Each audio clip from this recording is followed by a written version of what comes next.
শবে বরাতের রান্নাগুলো শবে বরাতের আগের দিনই প্রায় আমি সেরে রাখার চেষ্টা করি। যেগুলো মিষ্টি জাতীয় আইটেম আছে যাতে আমি শবে বরাতের ইবাদতগুলো খুব ভালোভাবে করতে পারি। আসসালামু আলাইকুম। আমি গত রাত্রে মানে বুধবার রাত্রেবেলা আমি বুটের ডাল ১ কেজি ভালো মতন পানি দিয়ে ধুয়ে ভিজিয়ে রেখেছিলাম সারা রাত্রির জন্য। এখন এগুলো সকালবেলা আমি সিদ্ধ করে নিচ্ছি। যেহেতু শুক্রবার দিন আমাদের পবিত্র শবে বরাত পড়েছে, তো তার জন্য আমি এই বুটের হালুয়াটা বানাবো। আর যদি কিছু রুটি বানাই, সুজির হালুয়াটা এই বছর আর বানাবো না, আর যেহেতু আমার বাচ্চাগুলো এখন খেতে চায় না তেমন একটা। তো আমি আসলে কিছু কথা বলতে চাই শবে বরাত নিয়ে।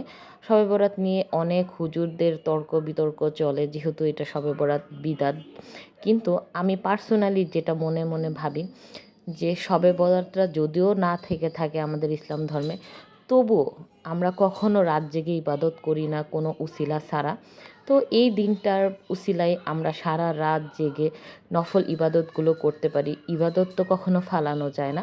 এটা আল্লাহর কাছে আমাদের যে সওয়াবগুলো লেখা হবে, সেটা এই দিনটার উসিলায় আমরা হয়তো অনেক নেকি কামাতে পারবো।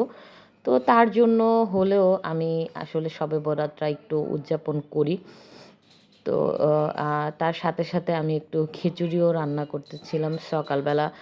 যেহেতু কোনো কিছু ভেবে পাচ্ছিলাম না কি খাবো, প্রতিদিন রুটি রুটি খেতে ভালো লাগে না, তাই একটু পাশে খিচুড়িও রান্না করেছিলাম। তো ভালো লাগলে জানাবেন ভিডিওটি কেমন হলো।